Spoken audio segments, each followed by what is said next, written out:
በአዲስ አበባ በተካሄደው የትግራይ ክልል ተወላጆች የአጀንዳ ማሰባሰብ ምክክር ላይ የተመረጡ ከ260 በላይ የክልሉ ተወላጆች ሐምሌ 8 ቀን 2018 ዓ.ም በሚካሄደው ሀገራዊ የምክክር ጉባኤ ላይ እንደሚሳተፉ ታውቋል። እነዚህ ተመካካሪዎች የምክክር ኮሚሽኑ በትግራይ ክልል ተገኝተው ምክክር ለማካሄድና አጀንዳ ለመሰብሰብ ለ22 ያህል ጊዜያት ያደረገው ጥረት ሊሳካ አለመቻሉን ተከትሎ ከመጋቢት 23 አንስቶ ለ3 ቀናት በአዲስ አበባ ያደረገው ምክክር የተመረጡ መሆናቸው ነው የተነገረው። ለዚሁ ምክክር በአዲስ አበባ ከተገኙ የክልሉ ተወላጆች መካከል አንዱ ከሆነው ገብረኪሮስ ህሉፍ ጋር ቆይታ ያደረገው አቤል አበበ ስለ ምክክሩ አካታችነት እንዲሁም ስለ ተሳታፊዎች ተስፋ ብሎም የምክክር ኮሚሽኑንና ትግራይ ክልል ያለፉባቸውን ሂደቶች በተከታዩ ጥንቅሩ ያስቃኘናል። በስካሁኑ ሂደት ለንግግር በሮች ዝግ የሆኑበት የሚመስለው የትግራይ ክልል ቀድሞ ካስተናገደው አስከፊ ጦርነት ሳያገግም ዘንድሮም ዜጎች አምርረው የሚጠሉት የባሩድ ሽታ ዳግም እንዳይመጣ የሚሰጉበት ክልል ሆኖ ቀጥሏል። በክልሉ ያለው ፖለቲካዊ አለመረጋጋትና የጦርነት ድባብ እንደ ሀገር ወደ 12ቱ ክልሎችና ሁለቱ ከተማ አስተዳደሮች ተጉዞ የዜጎችን አጀንዳ የሰበሰበው የኢትዮጵያ ሀገራዊ ምክክር ኮሚሽን በትግራይ ይህንን ማድረግ እንዳይችል ማድረጉም ተደጋግሞ ሲነገር ነበር። ኮሚሽኑ በታህሳስ 25 ቀን 2018 ዓ.ም በትግራይ ክልል እየተንቀሳቀሱ ካሉ 7 የፖለቲካ ፓርቲዎች ጋር ሲመክርም ፓርቲዎቹ በምክክሩ የመሳተፍ ፍላጎታቸውን አሳይተው ነበር። ወጣቶች አረብ ሀገር ነው እየሄዱ ያሉት። የባህር የአሳራት እየሆኑ ነው ያሉት። የሰላም እጦቱ ከባድ ስለሆነ እዚያ ጋር ማለት ነው። ስለዚህ እኛ ምክክሩን እንፈልገዋለን። ማንኛውም ነገር በውይይት ይፈታል ብለን ነው ምናምን። በጦርነት ከምንሄደው ብዙ ርቀት ይልቅ በውይይት የምንሄደው አንድ ርቀት፣ በውይይት የምንጀምረው ዜሮ ቫልዩ አለው። ይሄ ምክክር ሂደት በትግራይ መቀጠል አለበት። ትግራይ መምከር መቻል አለባት። ትግራይ መምረጥ መቻል አለባት። በሰለጠነ መንገድ በዲስከሽን ስለሆነ እኛ እንደ ትዴፓም ይህንን ነው የምንጋራው። ጥያቄ ሊያቀርቡ የሚችሉ የሀገር ሽማግሌዎች፣ የሀሳብ መሪዎች፣ የሃይማኖት አባቶች እና ወጣቶች በስነ ስርዓት ተመርጠው እንዲሳተፉ እንዲሆንልን አደራ ላለሁ። ይህንን የፓርቲዎችና የሌሎች ሲቪክ ማህበራት ጥሪ ተከትሎ ኮሚሽኑ የክልሉን ህብረተሰብ በቀጥታ የሚወክሉ የወረዳ ተሳታፊዎች የሀገራዊ ጉባኤው አካል እንዲሆኑ በማሰብ በትግራይ ክልል ከተሞች ምክክሩን ለማድረግ ጥረት ቢያደርግም ነገሮች ቀላል ሲሆኑ አልታዩም። የኢትዮጵያ ሀገራዊ ምክክር ኮሚሽንም ከፖለቲካዊ መፍትሄዎች ጎን ለጎን ምክክሩ መካሄድ ይችላል የሚል አቋሙን አንጸባርቆ እንደነበር አይዘነጋም። ምክክር ላግዠሪ አይደለም።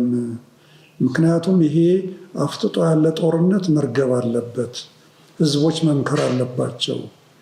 የፌዴራል መንግስቱና የሪጂናል መንግስቱ እየተነጋገሩ እያለ የቲፒኤልኤፍንም ጥያቄ ጨምሮ ህዝቦች ግን ተቀራርበው ተነጋግረው ከሌሎች ወንድም እህቶቻቸው ጋር ተነጋግረው መወሰን መቻል አለባቸው። ኮሚሽኑ የክልሉን ጊዜ አስተዳደር ጨምሮ ይመለከታቸዋል ካላቸው አካላት ጋር ለ22 ጊዜያት ያክል ምክክር ማካሄዱን ቢያሳውቅም ፖለቲካዊ ውጥረቱ ግን ምክክሩ በትግራይ ክልል እንዲካሄድ ሳይፈቅድለት ዘለቀ።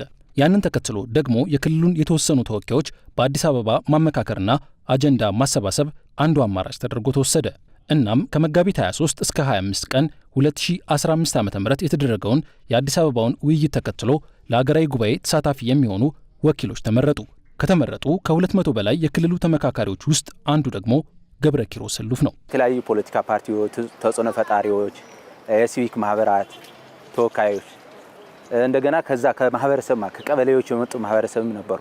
ባይዘወይ 300 አካባቢ ከትግራይ ነው የመጣ ነው በዛን ሰዓት ማለት ከትግራይ ጥያቄዎች ካሉ መፍትሄ የሚሹ ጥያቄዎች ካሉ በውይይት ተወያይተን እንደ ሀገር ማለት ነው እንደ ኢትዮጵያ ሀገር ተወያይተን መፍትሄ ማስቀመጥ አለብን የሚል ዓላማ አድርጎ ነው ውይይቱ የተካሄደው ማለት ነው። ስለዚህ እነዛ በትግራይ በኩል የሚጠየቁ ጥያቄዎችም እዛ ላይ በግልጽ ቀርበዋል ማለት ነው።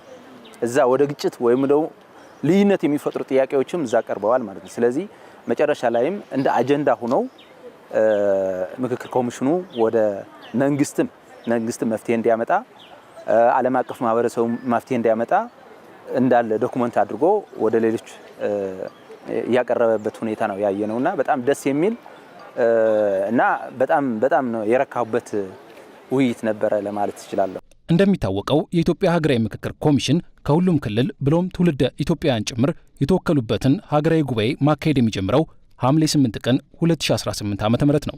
ይህ ምክክር የሚካሄድበት ጊዜ የትግራይ ክልል ዳግም ወደ ጦርነት ሊገባ ይችላል የሚል ስጋት ያንዣበበበት መሆኑን የሚያነሳው ገብረኪሮስ ህሉፍ ይህ የግጭት ዳመና ሊገፈፍ ይገባል፣ ቁጭ ብሎ መምከርም አሁንም ያልረፈደበት ብቸኛው አማራጭ ነው ባይ ነው። እየሆነ ያለው ማለት ህዝቡ እያየው ኢቭን በድንጋይ ልጅ ያዝለው እናቶች ልጃቸውን እንዳይታፈስ የተከላከሉበት ሁኔታ ነው ያለው ጊዜው ማለት እያየ ነው።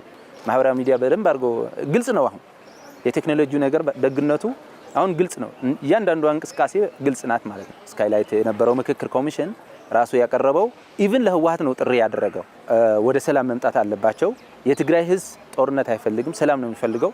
በግልጽም እያየ ስለሆነ ማለት ነው። ከሐምሌ 8 ቀጥሎ የሚደረገውን የሀገራዊ ምክክር ኮሚሽን መጥተው እንዲሳተፉ በዚህ አጋጣሚ ጥሪ ያቀርባለሁ ማለት ነው። ኢትዮጵያውያን እንደ ሀገር ወንበር ስበው መምከር ያስፈልጋቸው እንቅልፍ የሚነሱ የደህንነት ስጋቶች፣ እረፍት የሚያሳጡ የኢኮኖሚና የመልካም አስተዳደር ጥያቄዎች እንዲሁም ማህበራዊ መስተጋብርን የሚያላሉ ትርክቶችን መግራት የግድ በመሆኑ ነው። የሀገሬው ሰዎች ሀብለው ከ4 ዓመት በፊት የጀመሩት ይህ የምክክር ሂደት በብዙ ፈተናዎችና ጥያቄዎች ውስጥ አልፎም ቢሆን ዛሬ ላይ 4000 ሆነው ስለ ነገዋ ኢትዮጵያ የሚመክሩበት ሀገራዊ ጉባኤ ደጃፍ ላይ አድርሷቸዋል።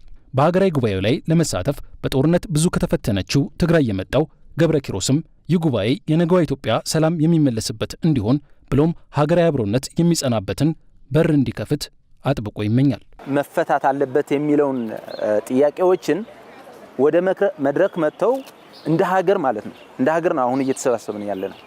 ስለዚህ እነሱ ተፈተው በቃ ከእንግዲህ በኋላ የሆነ ኮሽታ በኢትዮጵያ ላይ ማለት ነው ምንም አይነት ኮሽታ የሌለበት ሰላማዊ ሆነ እንቅስቃሴ እንዲኖር ነው ዋናው ኤክስፔክት የሚያደርገው ማለት ነው። ከዚህ ውይይት በቃ ሰላም በቃ ሰርተን እንለማበት አገራችን እናለማበት እርስ በራሳችን ደግሞ በፍቅር የምንኖርበት ነው ተስፋ የማደርገው ማለት ነው።